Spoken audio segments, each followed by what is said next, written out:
Hi, today I'm going to show you how to ungroup stuff in MIRO.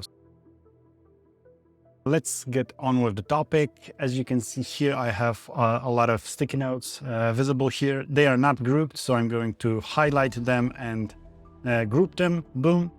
And if you happen to have a lot of objects that are grouped, then what you need to do is to click on them and then choose the ungroup object, or to click the Command Shift and G on MacBook, or I believe Control Shift and G on PC.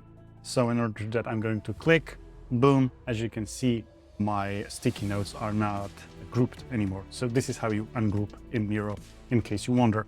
If you'd like to group them again, of course, you can highlight and click here, Group Objects, or use the shortcut Command G or Control G on PC. I hope that this video was helpful. If it was, then subscribe to our channel. There is a lot more on MIRO and about B2B sales, marketing, tools, techniques, and stuff in here. Thanks for watching and have a great rest of your day.